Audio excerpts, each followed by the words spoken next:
Salut à tous et bienvenue dans cette nouvelle vidéo dans laquelle je montre comment j'utilise le skill OC dans mon workflow Claude pour produire ou corriger toutes sortes de fonctionnalités Odoo. Euh, OC pour Odoo Senior Software Engineer est un skill avec des règles bien précises qui permettent à l'IA de comprendre exactement ce qu'elle doit faire. Et le problème qu'il règle, je le vois sur tous mes projets Odoo, parce que l'IA a toujours cette tendance-là à inventer des choses ou à recréer ce qui existe déjà. Donc, dans cette vidéo, je vous montre comment j'utilise OC pour aller droit au but sans aucun code superflu. Le skill est gratuit et le lien tout juste en description. Donc, nous allons commencer par une démo et voici ce que nous allons faire. Euh, je vais utiliser OC pour améliorer le connecteur PIF Shopware Connector qui a déjà été abordé dans une précédente vidéo. En gros, nous allons développer une fonctionnalité et ensuite on fera une revue de code. Et tout juste après la démo, je vous explique tous les détails, comment OC fonctionne.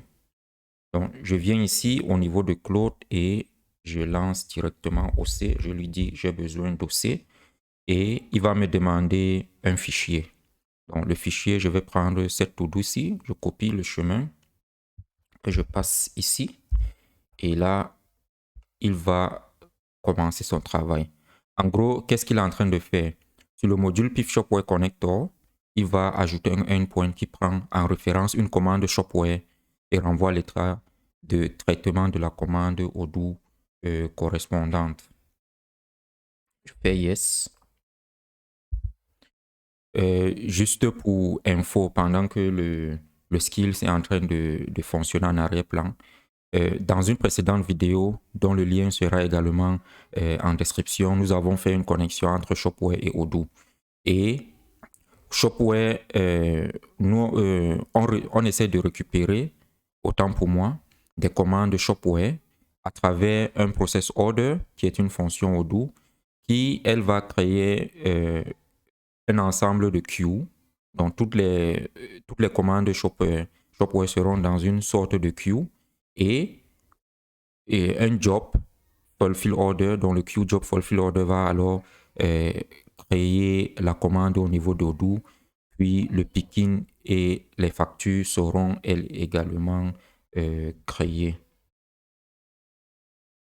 Alors, je reviens au niveau de Claude. Ici, on se rend compte que OC a lu les requirements, dont le besoin. Ensuite, il a essayé de regarder le module. Il a par la suite accédé à Odoo 19. Donc, il essaie de voir ce qui a déjà été implémenté au niveau d'Odoo.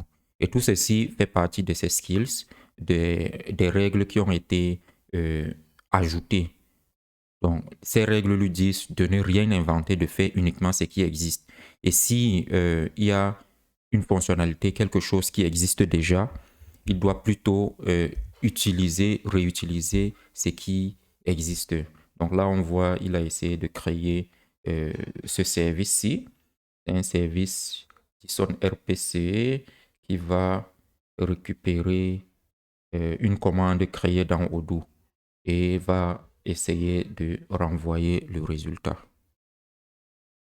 Le skill continue toujours de travailler. Ici, on se rend compte qu'il a fait quelques tests. Il a testé le endpoint qui est en cours de développement et il a également essayé de vérifier quelques critères sur la base des règles qui lui ont été affectées.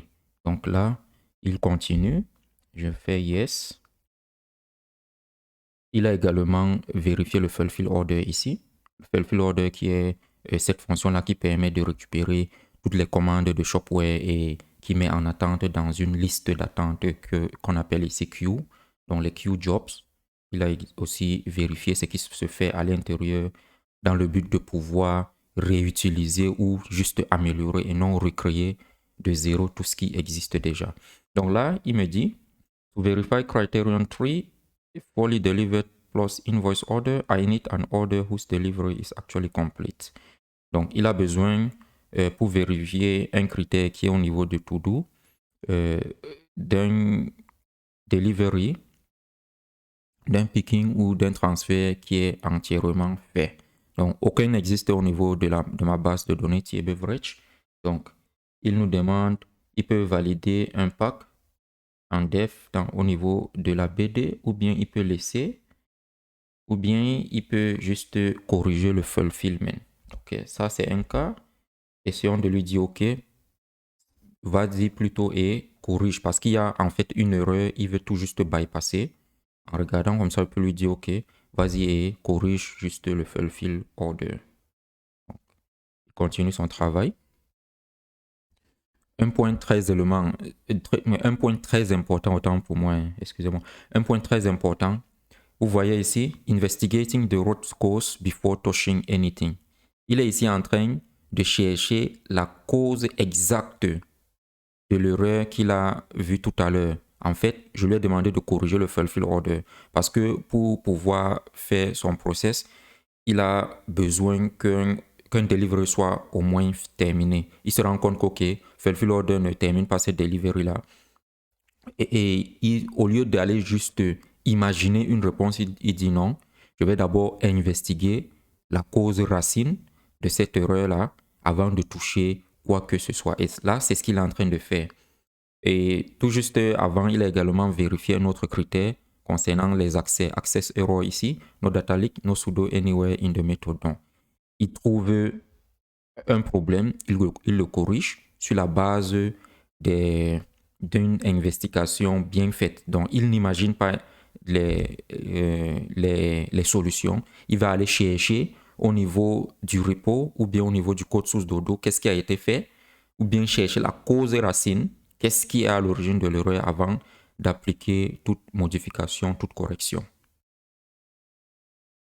Il vient de trouver la cause racine. Il dit, juste après l'action confirm, le order picking ID ne contient que le picking. Dans le pack, ça, ce sont des codes au niveau des transferts. Lorsqu'on passe d'un seul order, d'une commande dans Odoo vers un picking, donc vers un bon de commande ou un bon de livraison. Donc, il dit le pack est stocké au niveau de cell ID et il est compute, donc il est calculé en amont. Et pick est add-on. Donc, à partir de là, il retrouve l'erreur. Il dit, OK, pour l'erreur, il va aller voir dans les multi-step routes. Peut-être qu'on a besoin d'activer le multi-step route. Ou bien s'il est activé, c'est ce qu'il va utiliser. Et là, dès qu'il trouve, tu vois, dans la fonction précédente, au niveau de shop order import, validate picking, donc dans la partie qui valide la commande, il vient, il ajoute tout juste la logique qui correspond à ce fixe-là. Donc, je viens ici, yes. Et pour vous mettre dans le bain, je vais venir au niveau de ceci. Voici par exemple une commande que j'ai fetchée tout à l'heure à partir de Shopware. Donc, au niveau de Shopware ici, je vais me connecter. Donc, au niveau de Shopware, on avait quelques commandes. Donc, voici cette commande, c'est 10001 Abdou Nasser. C'est une commande qui a été faite et qu'on a récupérée au niveau d'Odoo. Donc, une fois récupérée, vous voyez ici, une livraison a été validée. On est en multi-step route. Donc, une première livraison a été validée. Donc, on a reçu le package au niveau de la zone de packaging, la zone dans laquelle on va essayer de mettre tous les produits au niveau de packaging avant de les transférer au niveau du client. Donc, cette validation-là a une erreur, un problème qui permet de sorte que le fulfillment, donc pour avoir l'état actuel de la commande, ne soit pas terminé. Parce que à ce niveau, on ne sait pas si la commande elle est terminée ou pas. Or, dans notre besoin, on veut que les commandes qui sont terminées soient renvoyées au niveau de Shopware. C'est ce qu'il fait ici. Il a reçu, il a tout traité. Donc là, on fait yes, il va vérifier. Il est en train d'appliquer le verify ici. Vérifie que tout fonctionne bien. Ok, là, le traitement est fini. La route que nous avons demandé, le endpoint que nous avons demandé pour récupérer l'état des commandes Odoo pour l'envoyer vers Shopware a été faite. Et là, si je viens ici et j'exécute ceci, donc le endpoint, il est disponible. Donc, on va exécuter ce get order status par JSON RPC, qui est le protocole que Odoo comprend. Et là, nous avons le résultat. On a le Shopware order ID. Enfin, il a trouvé le order ID, le nom, l'état et la delivery status, l'état de la livraison et tous les autres éléments. Donc ici, ça a été fait. On se rend compte que l'IA n'a rien inventé. Ici, Claude n'a rien inventé. Il est allé droit au but. Il a compris le problème. Et là, il est venu tout juste. Il a ajouté ceci. Il a ajouté cette fonction dont on a besoin. On a besoin d'une fonction qui va donner l'état d'une commande qui a été gérée dans Odoo, dans une sorte d'endpoint qui sera retourné au niveau de Shopware. Ici, on a corrigé un problème de validation de picking lorsque les commandes ne sont pas tous au même état et lorsque on a également le multi-step route activé. Donc, nous avons notre élément, il est bien fait. Donc, en gros, je vais tout juste revenir ici au niveau du fonctionnement d'OC. Parce que comme on vient de le voir, il a réellement capturé le besoin. Il capture le besoin d'abord et le besoin, il est capturé au niveau d'un fichier. Donc OC va toujours prendre en considération un fichier en entrée comme input. Donc dans ce fichier, on spécifie les éléments les plus importants pour lui donner du contexte. Ici, le contexte le plus important reste celui-ci. Il arrive parfois qu'on essaie d'ajouter, lorsqu'on est peut-être au niveau d'un gros ticket, comme celui-ci, on peut essayer d'ajouter plus de contexte. Mais déjà, à ce niveau, si tout est nickel, il sait quel module il va aller prendre. Ça évite à l'IA d'aller chercher dans un ensemble de plusieurs dossiers qui va faire en sorte que les tokens seront brûlés. Il sait dans quelle branche il doit travailler. Il sait où il va trouver Shopware. Il sait également où trouver le code source d'Odoo. Donc, ça l'évite d'aller chercher ou de deviner. Il sait également ce qu'il doit faire.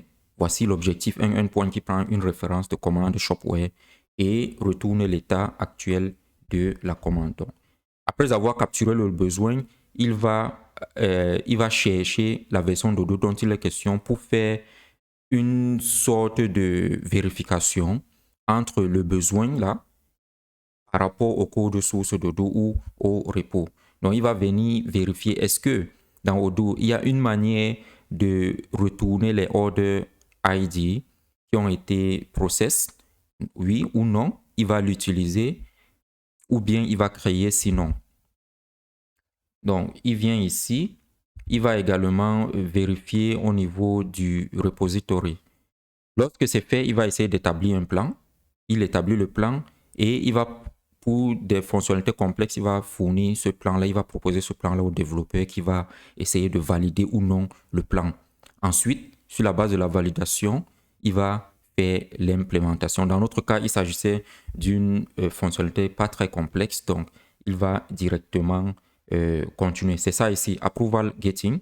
Donc, small non-breaking obvious. Donc, pour les petits changements qui ne sont pas vraiment complexes, tu peux aller directement, just do it. But big or breaking changes, si c'est gros, si c'est complexe, là, tu vas soumettre un plan au développeur qui va valider ou non ce plan-là ou qui va y apporter des suggestions.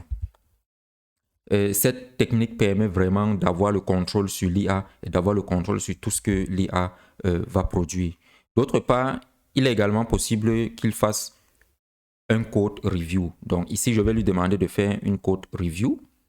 Donc je vais dire review your code.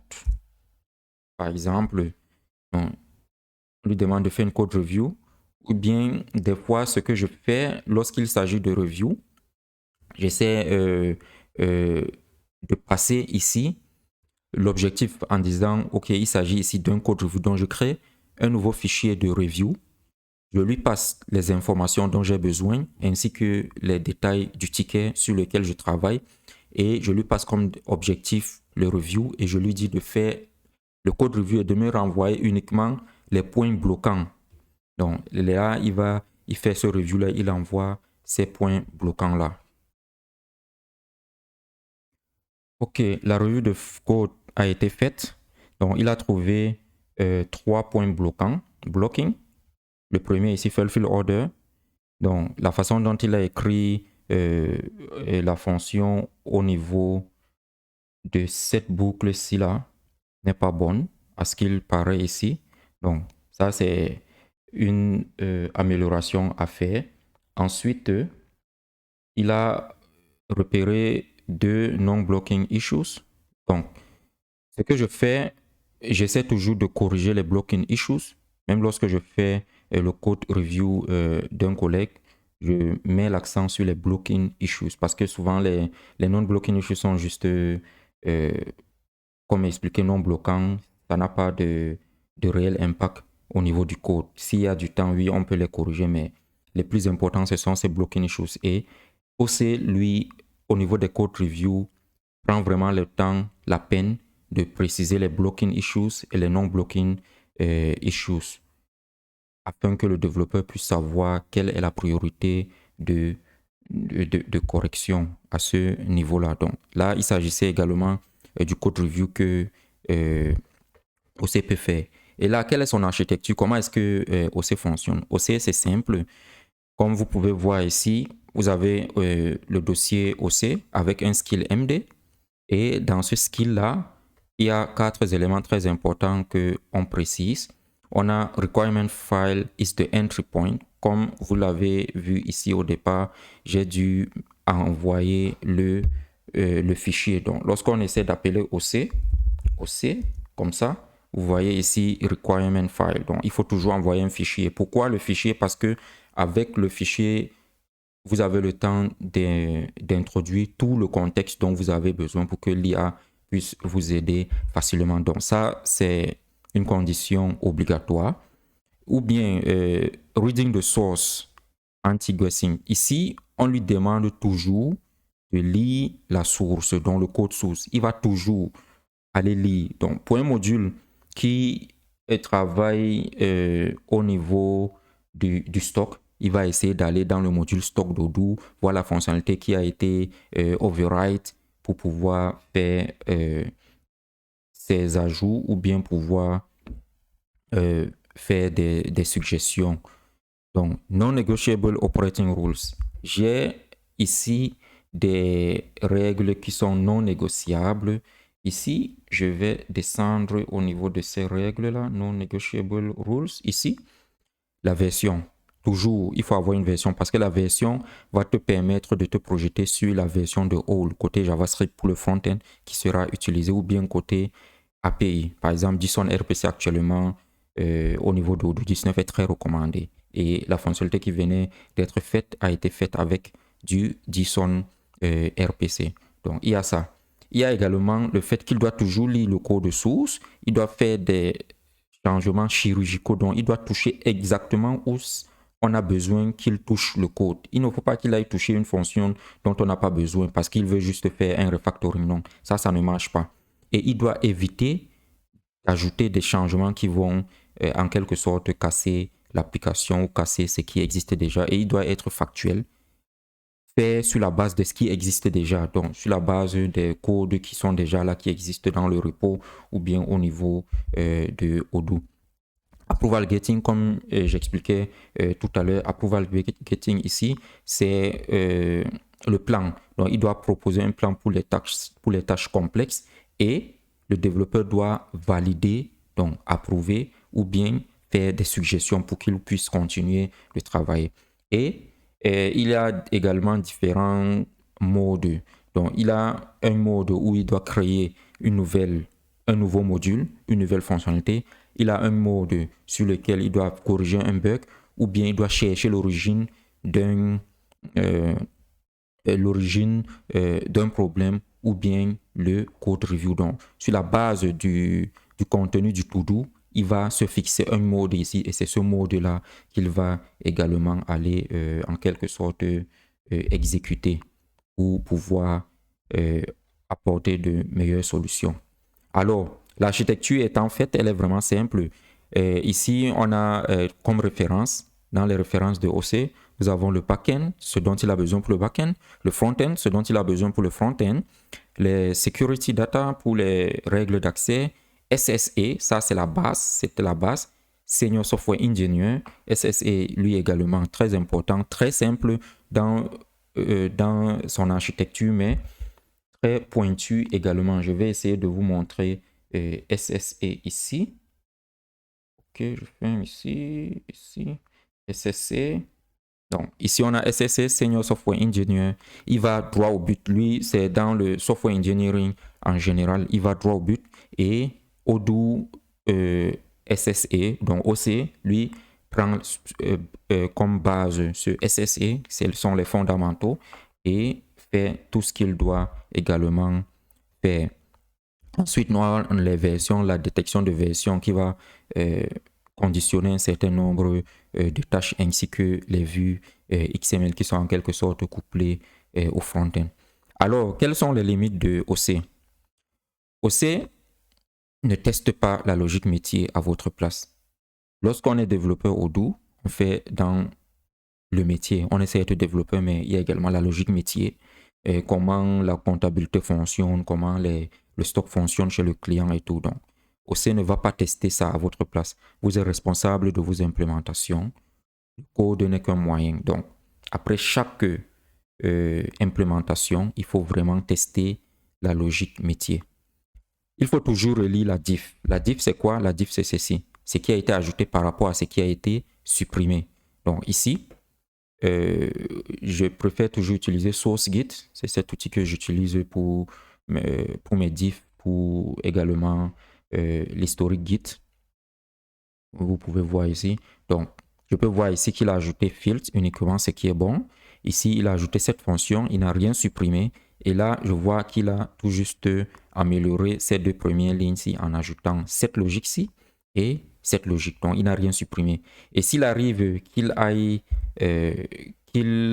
supprimer certaines fonctions donc, dans un autre module ou dans un autre endroit, là, je peux lui dire, tiens, fais attention, tu ne dois pas toucher à ces fonctions-ci. Ou bien, cette fonction-ci que tu as touchée, voici comment tu dois l'implémenter, voici comment tu dois corriger le bug. Ce que tu fais là, il n'est pas bon par rapport à la logique métier. Donc, c'est très important de toujours vérifier la diff avant de faire le commit. Et aussi, il faut finalement préciser que OC, pour le moment, n'est pas un agent IA. Il s'agit tout simplement d'un skill que j'ai implémenté. Il ne s'agit en aucun cas d'un agent IA.